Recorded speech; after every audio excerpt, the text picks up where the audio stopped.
পাঁশকুড়া ব্লকের অন্তর্গত পশ্চিম বাকুলদা গ্রামের ঘোষ পরিবারের দুর্গাপুজো এলাকার সব থেকে প্রাচীনতম দুর্গাপুজো। পরিবার সূত্রে সঠিক কত বছরের পুজো না জানা গেলেও মোটের ওপর 250 বছরের বেশি বছর ধরে হয়ে আসছে এই পুজো। রাধা অষ্টমীর দিন শ্মশান থেকে মাটি তোলা হয় এই দেবী প্রতিমা গড়ার জন্য। ষষ্ঠী থেকে পুজো শুরু হয়। এখানে এক মেরের প্রতিমা গড়া হয়ে থাকে। অষ্টমী নবমীর দিন বলির প্রচলন রয়েছে। এই পুজো উপলক্ষে ঘোষ পরিবারের বিভিন্ন মানুষজন যারা বাইরে থাকেন সবাই একত্রিত হয় এই দুর্গাপুজো উপলক্ষে। এদিন ঘোষ পরিবারের পুজোতে আসেন পঞ্চায়েত সমিতির সহ সভাপতি সুজিত রায়। তিনি বললেন, দীর্ঘদিন এই পরিবারের সাথে আমার সম্পর্ক। প্রায় 250 বছর ধরে এই পুজো হয়ে আসছে। বিভিন্ন রীতি রেওয়াজ মেনে এখানে পুজো অর্চনা করা হয়। অষ্টমী ও নবমী 2 দিন ছাগ বলির প্রচলন রয়েছে। এদিন ঘোষ পরিবারের সদস্যরা সহসভাপতি সুজিত রায়কে ফুলের তোড়া দিয়ে বরণ করে নেন। নবমীর সকাল থেকে রীতি রেওয়াজ মেনে চলছে পুজো অর্চনা ও হোমযজ্ঞ। বাড়ির সদস্য ও এলাকাবাসীরা মায়ের কাছে পুষ্পাঞ্জলি দেয়। দশমী পর্যন্ত বাড়ির সমস্ত সদস্যরা একত্রিত হন। একসাথে খাওয়া দাওয়া, গল্প ও আড্ডার মধ্য দিয়ে ঘোষ বাড়ির পুজো পালন করেন বাড়ির সদস্যরা। Bureau report 24 news Bangla. পুজোর রীতি বলতে আমাদের ষষ্ঠী থেকে পুজো হয়, পঞ্চমী থেকে, পঞ্চমী, ষষ্ঠী, সপ্তমী, অষ্টমী, নবমীতে হোম হয়ে শেষ হয়। আর এই পুজোটা প্রায় 250 থেকে 300 বছরের পুরনো পুজো। হ্যাঁ, বলি হয়, সপ্তমীতে বলি, নবমীতে বলি, সন্ধিতে বলি হয়। রাধা অষ্টমীতে মাটি উঠে। হ্যাঁ, আর রাধা অষ্টমীতে মাটি উঠে। ওই পুজোর কদিন কিভাবে আনন্দে মেতে থাকেন আপনারা? আনন্দে মেতে থাকতে বলতে আমাদের এখানে নাচ গান আবৃত্তি বাচ্চারা করে থাকে, নানা রকম প্রোগ্রাম হয়, বাইরে থেকে নিয়ে আসে, এইসব করেই কদিন কাটানো হয়। পুজোর আগে তো যে যার কাজে ব্যস্ত থাকে, পুজোর সময় তো সব পরিবার বাইরে চলে আসে, বাড়িতে চলে আসে। সবাই চারিপাশে চাকরি করে, কিন্তু পুজোর কদিন সবাই বাড়িতে আসে, আনন্দেই দিন কাটে। আমার নাম চাপা ঘোষ। এদের নীতি বলতে রাধা অষ্টমীর সময় মাটি ওঠে, শ্মশানে মায়ের মাটি আসে, সেখানে মায়ের পুজো হয়।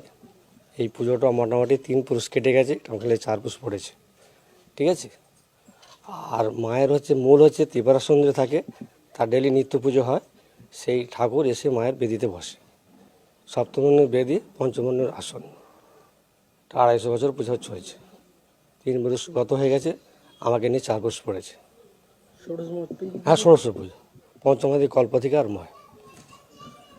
তন্ত্র মতে সব তান্ত্রিক সমিতি পূজা হয়। বলি টলি, সন্ধিতে বলি হয়, সপ্তমীতে বলি হয়, মহানবমীতে বলি হয়।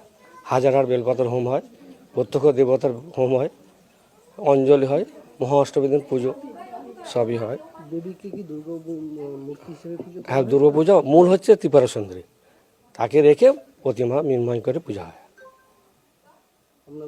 আমার নাম জগদীশ ভট্টাচার্য। আর প্রথমেই সবাইকে মহানবমীর শ্রদ্ধা প্রণাম শুভেচ্ছা জানাবো। শারদ উৎসব চলছে, সবাই আনন্দে উৎসব মুখর হয়ে উঠেছে।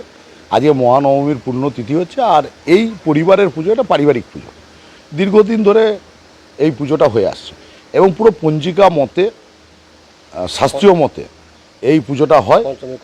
পঞ্চমী কল্প থেকে পুজোটা শুরু হয় এবং এই পুজোকে বিশেষত্ব হচ্ছে এই পুজোতে অষ্টমীর দিন বলি হয়, সন্ধিতে বলি হয়, সপ্তমীতে বলি হয়, নবমীতেও বলি হয়, মহানবমীতেও বলি হয়। এবং এই পুজো পুরো শাস্ত্রীয়।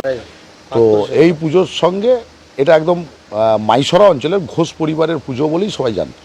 তো সেই পুজোটা চলে। এই পুজোকে কেন্দ্র করেই এলাকার আশেপাশের গ্রামের মানুষরা তারাই ষষ্ঠীর পুজো দিতে আসেন, অষ্টমীর পুষ্পাঞ্জলি দিতে আসেন, নবমীর পুজো করতে আসেন, অনেকে পুজো দেখতে আসেন। এবং তার সঙ্গে সঙ্গে আস্তে আস্তে এটা পুজোটাকে একটু বড় করেছে। বিভিন্ন সামাজিক অনুষ্ঠানের সঙ্গে সঙ্গে বস্ত্র বিতরণ থেকে শুরু করে সাংস্কৃতিক অনুষ্ঠান করছে। পারিবারিক পুজোটা এখন সার্বজনীন পুজোতে রূপ নিয়ে নিয়েছে। কিন্তু পারিবারিক যে রীতিনীতি আছে, সেই রীতিনীতি মেনে শাস্ত্রীয় মতে যা যা করা দরকার পুজোতে, যেভাবে 100 বছরের বেশি বছর ধরে এই পুজোটা চলে আসছে, সেইভাবেই বর্তমান দিনেও এই পুজোটা হচ্ছে। এবং এই পুজোতে আমার যারা এই পরিবারের সঙ্গে আছেন, প্রসেনজিৎ আমার একদম বাল্য বন্ধু, আমরা একসঙ্গে পড়াশোনা করেছি। সবাই আমার পরিচিত, অনুপদা থেকে শুরু করে বাবুদা, যাদের পরিবারের পুজো, তারা আমার থেকে সিনিয়র, তাদের সঙ্গে দাদা ভাইয়ের সম্পর্ক। তো আমিও কয়েক বছর ধরে আসবো করে আসতে পারিনি, এই বছরই এই পুজোতে এসে উপস্থিত হই।